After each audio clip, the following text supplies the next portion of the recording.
Hi there, and welcome back to my first time homebuyer guide. Today we're doing something a little different and honestly kind of fun. We're busting some of the most common and most surprising real estate myths that trip up first time homebuyers. Plus, breaking down a few terms that get tossed around like you're supposed to know what they mean.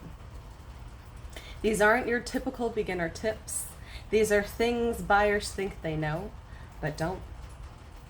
And that gap in understanding can cost you time, stress, and money. So let's clear the confusion and make real estate feel a whole lot less intimidating. Myth 1. I'll wait for the market to crash. That's when I'll buy. Sounds smart, but no one can predict the market.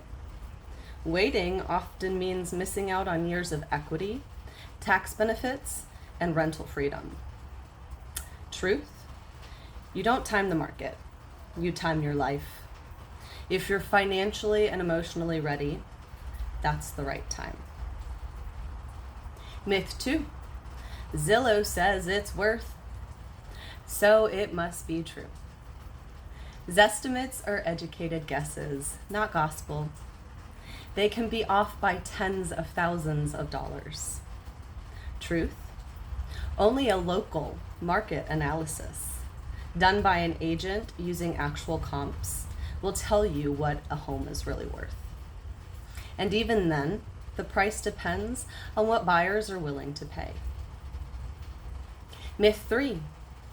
If I don't use a buyer's agent, I'll get a better deal. Actually, the listing agent represents the seller, not you. Truth? You deserve your own expert. And in most cases, the seller already agreed to pay your agent's commission. So why not have someone in your corner? Or we negotiate that into the contract. Myth 4. Homeowners insurance covers anything that breaks. Nope. And this one gets expensive. Truth? Insurance is for big unexpected damage, not normal wear and tear. A leaky faucet or a broken fridge, that's on you. Too many small claims can raise your premium or get your policy dropped. Myth 5. My pre-approval means I'm locked in. Only kind of. Pre-approval is based on your situation at the moment. Truth? If you change jobs, take on new debt, or move money around before closing, your loan could be delayed or denied. Don't make big financial changes until the keys are in your hand. Myth 6. I should use every penny I've saved for the down payment. This one sounds responsible, but it leaves you exposed. Truth? You'll need cash for closing costs, moving, repairs, and furniture. And lenders often want to see you have money left after closing. Don't drain yourself dry. Leave room to breathe. All right, we've cleared up some of those major myths.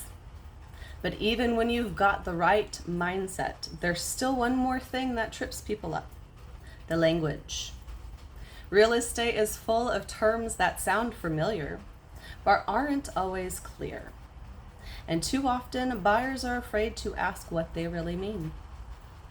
Let's break them down, plain and simple. Escrow. This word gets tossed around a lot, but here's what it really means. During the buying process, escrow is a neutral account that holds your money, like your deposit, until all conditions are met. All conditions of the sale are met. After you own your home, your mortgage payment might include an escrow account for taxes and insurance. Escrow equals safe holding place for money that's not ready to move yet. And just a heads up, if your property taxes or insurance goes up in the future, your mortgage payment may adjust to cover the difference in escrow. Earnest money. This is I'm serious deposit. It shows the seller you're committed. If you back out without a valid reason, the seller may keep it. But if you cancel for any reasons covered by the contract, like a bad inspection, you usually get it back. Think of it as a reservation fee for the house. Appraisal versus inspection. They sound similar, but serve very different purposes. Appraisal protects the lender. It tells them the value of the home. Inspection protects you. It tells you the condition of the home. One checks the home's worth, the other checks what might be wrong. And yes, you'll usually pay for both out of pocket. Closing costs. It's not just about securing the loan. You'll also need to bring money to the table beyond what the lender is financing. This is very important. That includes 2 to 5% of the home's purchase price in closing costs, which can cover lender and processing fees, title insurance, taxes, prepaid insurance, and escrow deposits. And here's what often catches first-time buyers off guard. Even with a low down payment loan, you're still responsible for a portion of the home's cost up front, plus your own closing costs. Think of it like this. Earnest money, usually 1% of the home's purchase price, paid early to show the seller you are serious. It's credited back at closing. Your financial contribution towards the purchase price, often 3 to 5% depending on your loan. This is the portion you pay up front. The rest is covered by the lender. Closing costs. Add another 2 to 5%, which goes towards various transaction fees and required prepayments. So if you're buying a $300,000 home, you might contribute $9,000 to $15,000 towards the purchase price. Pay $16,000 to $15,000 in closing costs, and have already put up $3,000 in earnest money, which counts towards the total.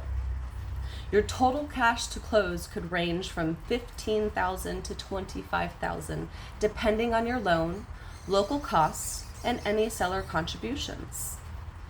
That's why it's so important to get a full estimate from your lender early, so you can plan with clarity and not guesswork.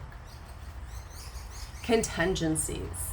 A contingency is a condition that must be met before the sale goes through. Examples: inspection contingency lets you cancel or renegotiate if any issues come up. Appraisal contingency protects you if the home doesn't appraise high enough. Financial contingency gives you time to secure your loan. Contingencies protect you. If a contingency isn't met, like your loan falling through, the contract typically allows you to walk away without losing your earnest money deposit. That said, too many contingencies can make your offer less attractive to the seller. Loan estimate, LE, versus closing disclosure, CD. You'll get the loan estimate early on. It outlines your expected costs. Then a few days before closing, you'll receive the closing disclosure, the CD, which shows you your final numbers. Your job? Compare the two. And don't be afraid to ask your lender to walk you through it line by line. That's their job, and you're right. Make sure nothing looks off and ask questions if it does. Rate lock. Your lender might quote you a great rate, but unless it's locked, it can change. Ask, when is my rate locked and for how long? The rate lock protects you while the loan is being finalized. Principal versus interest. Your mortgage payment covers principal, what you actually borrowed, interest, what the bank earns for lending you the money. Early on, most of your payments go towards your interest, not your balance, the principal. That's why even small extra payments towards your principal can make a big long-term impact. Seller concessions. Sometimes sellers offer to cover part of your closing costs. This is called a seller concession, and it's more common than people think, especially in slower markets or with creative negotiation. It's not a discount on the house, but it does reduce how much cash you need to bring at closing. In some markets, it can be a powerful negotiation tool. So always ask your agent if it's on the table.